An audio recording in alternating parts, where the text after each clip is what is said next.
Hi everybody, welcome back to my channel, or welcome if you're new. My name is Sam, and with this fall season upon us, we are just getting fed with all of the new books that are coming out. My library hold list is stacked with new releases. So as I'm going to be being drowned by library holds in the coming weeks with all of these new releases, I figured what better time to start another reading vlog reading these books, doing another new release reading vlog. So I have two books out from the library currently, which are brand new books. I'm hoping to read more than I usually do in my reading vlogs. I just want to put every single new book in here, but we'll see how many I do. Probably more going to be like 3 or 4 books, depending on what the release dates are and when my library actually gets a hold of them. But I am like pretty much at the top of the list for most of them, which is really exciting. So I have these two to start with, and then I also have actually one in transit to my local library. So I'll have that one next week as well. So let's just chat about the books that I have on hand already. The first book is A Witch's Guide to Magical Innkeeping by Sangu Mindana. Correct me down below of the actual pronunciation of this author's name. I read the first book, which is, I can't even remember what the first one is called. Very Secret Society of Irregular Witches. And I enjoyed it. It wasn't my favorite of all books, but I did really enjoy it. I thought it was really cute and just a fun, quick magical story. So I think the release date for this one got pushed back a few times. So I've been waiting for this one for quite a while, and it is pretty short. I think it's just over 300 pages, but this is going to be the first book that I start with. I really need to get it back to the library, so I'm going to try to read this over the weekend. I don't entirely remember the premise of the first book, but essentially there's this like magical house where these witches are trying to protect these young kids who likely will have witch powers as well. And they kind of have to do this mission or try to figure out how they're going to save the house. Like, it's not really a mission, I guess, but figure out how they're going to save the house. And I assume this is going to be something very similar.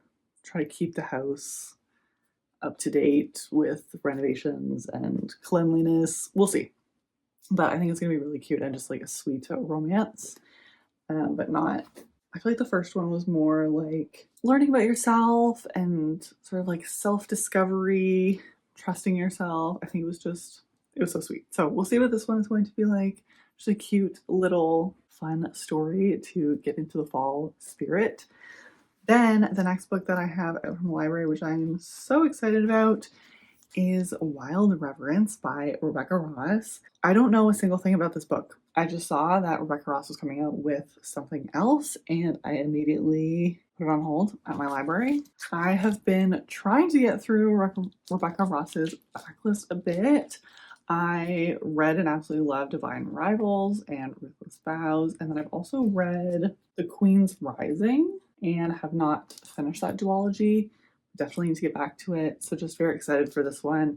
I feel like, I guess it's gonna be a fun, whimsical romance. I don't know, her writing is just so beautiful, and yeah, I can't wait. This is pretty thick, but we'll see what we can do. We got a lot of books on the horizon to be reading, but I have heard amazing things about this. There's like fantastic yearning. So can't wait to get to this one as well. The one thing that's so annoying about library books is the front cover is always, like the dust jacket is always taped to the book. But this book has amazing art. Can you see that?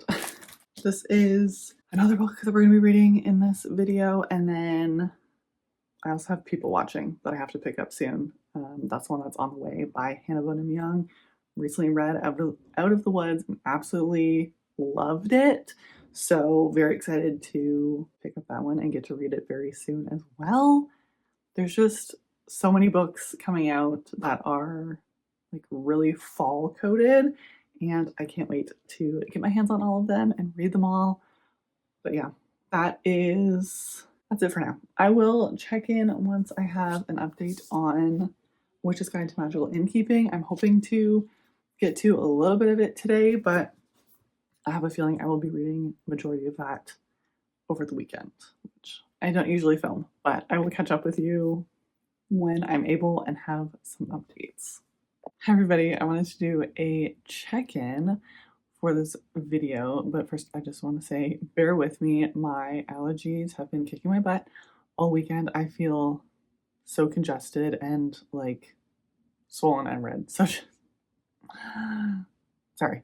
But I wanted to do a check-in for A Witch's Guide to Magical Innkeeping. I read probably 2/3 of this over the weekend. From what I remember, enjoyed the first book, or the Very Secret Society of Irregular Witches. And so I thought this was going to be cute, but I didn't think I was going to be like completely obsessed with it or anything.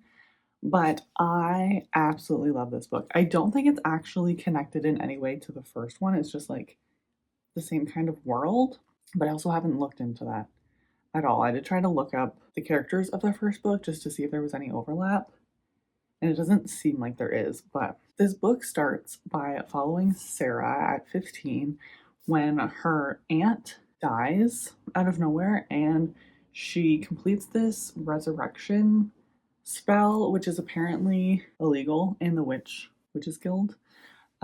And so she ends up being exiled and like loses almost all of her powers.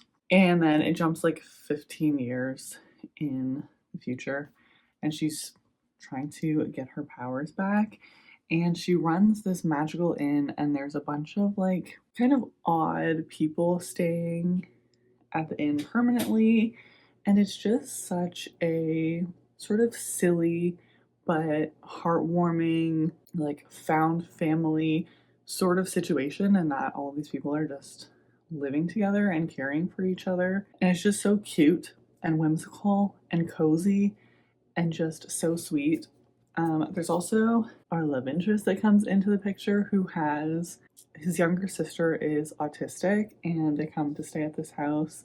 And so I think that representation is just really special. I just love it. It's so sweet and whimsical. I'm just having the best time.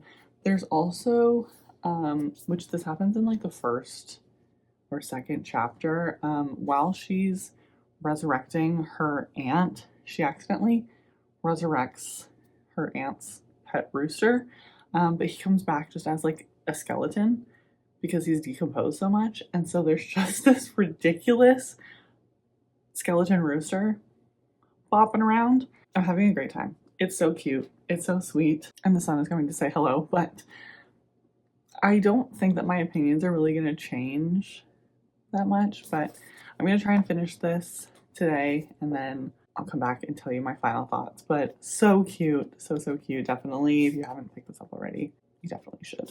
I have finished A Witch's Guide to Magical Innkeeping, and I think I'm gonna settle on like a 4-star. I really enjoyed this. Like, all of my opinions from the last clip still stand. I think this is really cute, really sweet, full of just like understanding yourself and caring for yourself and others. I do feel like the, I guess, peak of the romance kind of came out of nowhere and felt a little bit random to me. And also, there's a trope, I guess, in this at the end of this book that we see sometimes in fantasy series that really bothers me. So I think that took it down a little bit. But overall, this was just the cutest and sweetest story, and I'm so glad that I finally was able to read it and I enjoyed it. I think even more than book 1. But that's all I have for now. I will pick this vlog back up once I pick the next book that I'm going to read in this video. Hi everybody, I picked up the next book for this reading vlog. I'm reading Wild Reverence by Rebecca Ross. I'm just over 200 pages into this book, so not quite halfway. I kind of kept putting off this check-in because I really didn't know what to say about this book. I don't know what the overall plot is supposed to be, I feel like. I don't know, I guess, what the overall themes of this book is supposed to be. And so I'm just struggling to figure out what supposed to get out of this. In this one, we're following Matilda, who is a god or a goddess. And in this world, there are the underlings, which are like the gods that rule below ground. There's the skywards, who are the gods that rule like in the clouds. And then there are the humans, which are like on Earth, I guess. And the gods get their powers from constellations, and I guess depending on how many stars make up your constellation determines what like level godly power you have.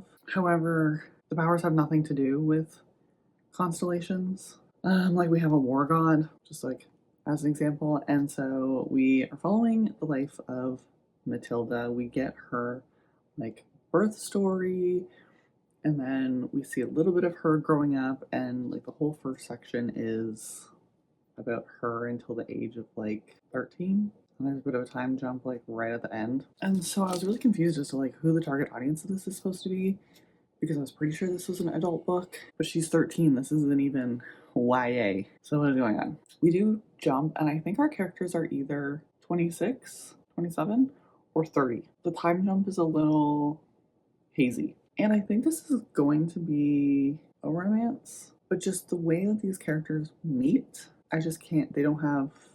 They claim that they have history, but they don't have history. Like that's all I'm gonna say to not give it away. I'm finding myself really struggling with this book. It feels a little meandering. Like there's some conflicts between the gods. There's like a war going on in the mortal realm, and I'm just not hooked. Lots of godly politics and like gods meddling with human events. Also, one of the gods in this book is named Dacre, which one of the gods from Divine Rivals was named Dacre, and why are you using the same names for two of your series? I feel like that just makes it confusing, because like, is this the same world? Because it feels like they're kind of connected, but also not at all. Maybe they are connected. I'm gonna have to look this up, because if memory serves, I think these are the same gods. So this might be like the gods story before Divine Rivals. I don't know. I really went into this book completely blind. I didn't know what this was about. Let me look that up, and then I'll get back to you. Okay. So maybe I should have looked that up already. This is connected to Divine Rivals. This is the story of the gods some 600 years before Divine Rivals takes place. Makes a lot more sense now. And it also said that one of the like mortal characters in this book is related to Divine Rivals as well. I don't remember who that is, but maybe as this book continues, I will remember. That makes a lot more sense then. Makes a lot more sense. Either way, I am struggling with this book. I'm just not feeling like really invested into it. I feel like there's a lot of politics going on the sidelines that we're not getting really into it. Matilda's the only god that can move between all of the worlds or all of the realms. So that's all I got.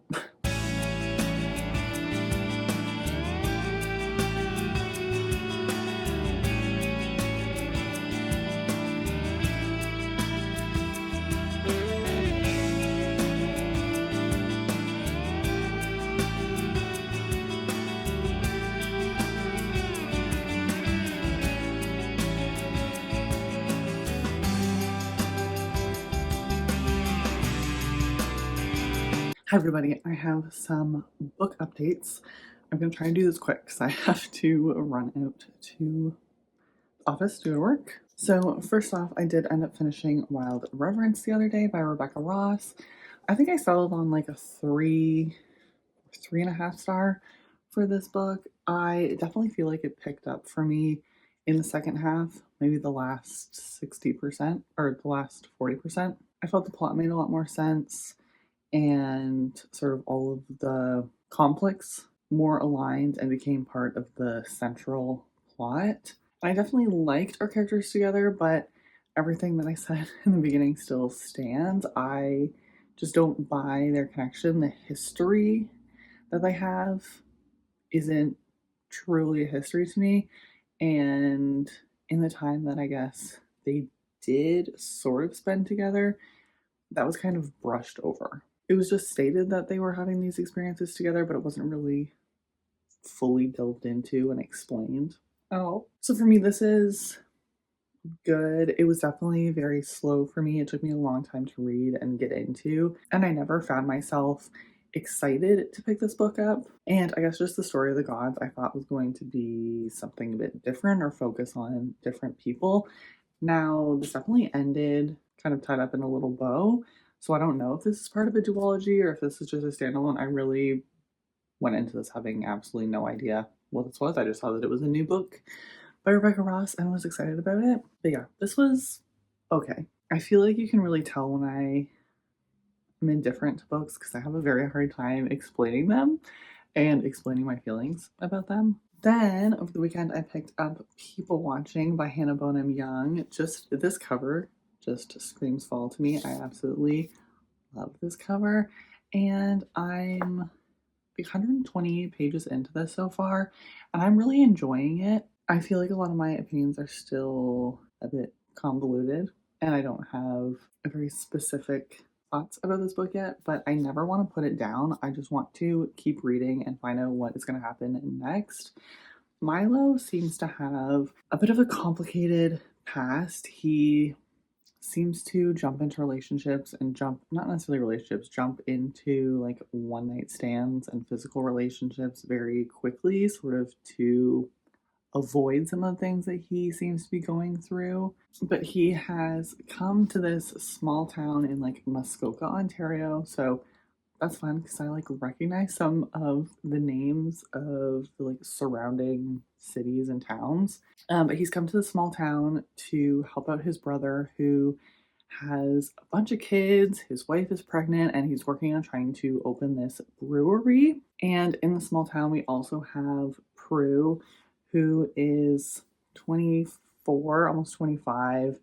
Her mom recently was diagnosed with early onset Alzheimer's, and her family owns this like corner gas station, grocery store sort of thing. And so she's trying to obviously help her mom and help her family through this difficult time that they're going through. And this like corner store, gas station, and this new brewery are neighbors. So they continually are running into each other. And it's just sweet. The connection that these two families have just like hurts my heart. And like the family relationships within Prue's family and having to deal with this breaks my heart. This is just, it's hard, but I'm really enjoying it. I really like their connection. They're just like witty sort of quips to each other. I've heard some people say that this is not their favorite because of some of the tropes that are in this, because Prue, understandably, because of the things that she's going through, has not really lived her life, and Milo is very experienced in this one aspect, if you get what I'm leaning towards. But I feel like the way that it's set up and the things that these characters have experienced in their life makes sense to how they're coping and how their life is sort of played out for them. Like I'm a third of the way into the book so far, and there hasn't. I mean, Milo's a big flirt, but there hasn't, like, nothing's happened in that regard. So it's happening, and their relationship is evolving in a way that I, at least so far, feel is organic and not like rushed or anything. I don't know. I'm excited to keep reading. I definitely never want to put it down, and honestly, it's really rude of my work for making me actually come in the day after Thanksgiving and not just letting me read the whole day, because I need to know what's going to happen next. After work, I need to go to the library to drop off Wild Reverence because it is very overdue. And I have 3 books to pick up, even though I have 3 books currently sitting on my shelf over there that are also out from the library. So all of my library holds are ready at the same time, but I need to go do my exchange. I was really hoping that I was going to be able to finish People Watching and be able to just take it back at the same time, but that's not going to happen. We'll see how much time I have today. I'm thoroughly enjoying it so far. It's just a very quick, definitely heavy read content wise, but just easy read in terms of like the structure and the characters. And I'm having the best time. Hello, everybody. I wanted to jump in. I have some updates. If the lighting is terrible, I'm sorry. It's the time of year where there is no sun anywhere. So we're just gonna make do. I ended up finishing People Watching yesterday and just absolutely loved it. I love the relationships that our characters have together. I love the dynamic that we get to see and the love that Prue has for her family. This was just so sweet. And the way that the relationship went and the way that the physical nature of it went was seemingly very realistic, especially with the situations and pasts that our characters had and were working through. It also wasn't overly spicy or anything. There was a handful of scenes, but I thought this was really, really well done. I think I'm going to settle on like a 4.5 stars. There was a lot of times when our characters would mime putting a pin in something that they didn't necessarily want to talk about at that time, and I was really hoping that we were going to get more of that, I don't know, explanation or exploration, especially of Milo's backstory in their relationship together and a bit of his healing process. And we just didn't get that. I feel like I didn't know enough about him as I wanted to. And I also wish that there was a bit something more, like more interactions with Prue and like Milo's family and other people around town. I feel like we just didn't really get to see that. So although I enjoyed this really pulled at my heartstrings. The heaviness that Prue is going through, and honestly that they both went through, hurt. I have a feeling I know who the characters are of the second book in this duology are going to be about, and I can't wait to see their story.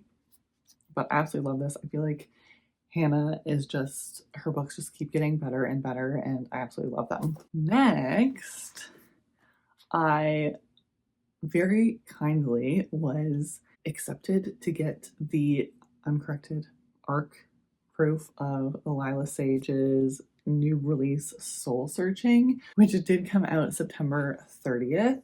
And I got this, I think, 2 days before it released. I received this through NetGalley. I'm so thankful I got to receive it. Would have loved to start reading it like as soon as I got my hands on it, but that is just not the case when I have a bajillion and one library holds. So I did start reading on my Kindle, but I do also have this book out from the library. It's just so beautiful, and I made it to page 117, so a bit more than a third of the way through. I don't have a lot of feelings about this book yet. I feel like I'm still getting to know the characters and getting to know the town that they're in, but I just never want to stop reading this one either. In this one, we're following Collins, who her and her sister experience seeing, hearing, interacting with ghosts in their small town, Sweetwater Creek. Is that what it's called? Sweetwater Peak. Collins something has happened and she's lost this ghostly connection. She can't hear them anymore. And so she is returning to Sweetwater Peak and ends up moving into the same like apartment building that are semi-attached with Brady, who is an upholsterer and is new to town, and they're getting to know each other, sort of helping each other discover the town, I guess. Just like the magical realism, paranormal element of the ghosts is very interesting. And I'm intrigued to see where the story goes and how they are incorporated. I'm really enjoying it. I like them together. I think they're funny. And I think they're also going to bring out like the best in each other. I don't know. I'm having a great time, and I am just going to go back and continue reading and try to hopefully finish this book today, because I need to get this video edited and uploaded and ready. So I'm cutting it close. Okay, so I did end up finishing Soul Searching by Lila Sage today. I still don't really know how to talk about this book. I really enjoyed it, never wanted to put it down, like felt like I read it so fast. I loved the town of Sweetwater Peak. It was just this very atmospheric, a bit like spooky, autumnal vibes. I also found the ghosts to be interesting, although they weren't delved into as much as I expected, I guess. Like, it was definitely introduced as a big plot, very important to our main character, Collins.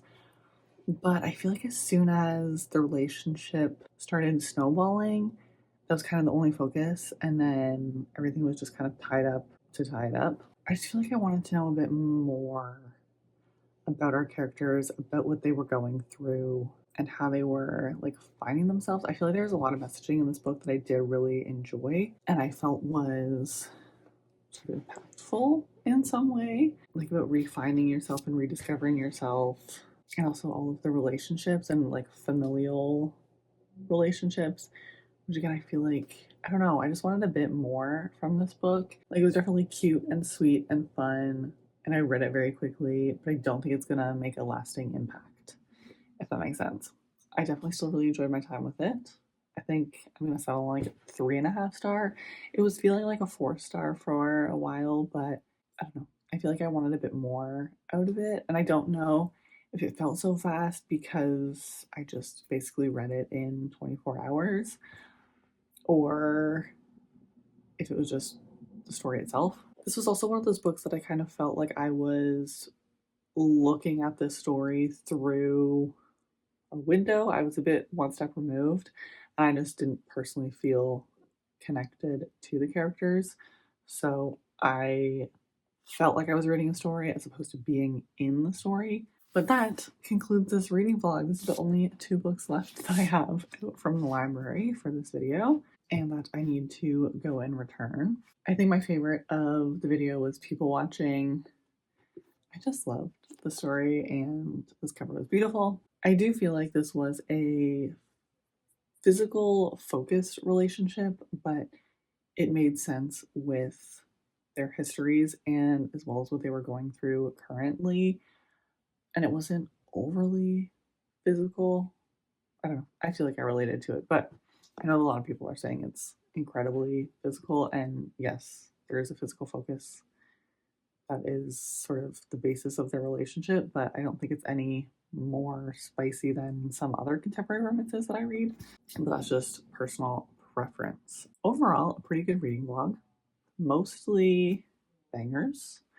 And I feel like I was just spoiled with all of the fall reads this year. I think I have 2 more like fall specific reads that either just came out or coming out. I don't even remember what I have, but I know that I already have some Christmas books up there. I don't know why they release them so early. I feel like Christmas books should not be released until like November, but I digress. I will be reading those shortly. A little sneaky peek to an upcoming vlog at some point. But that is everything for today's video. Overall, I had a great time reading all of these books. Let me know down below if you have read any of them as well, what your thoughts were, spoiler free. Obviously, if you want to get into anything spoiler related, all of my links are linked down below. If you did enjoy this video, please give it a like so that I know. I hope that you have a great rest of your week, and I'll see you in the next one. Bye.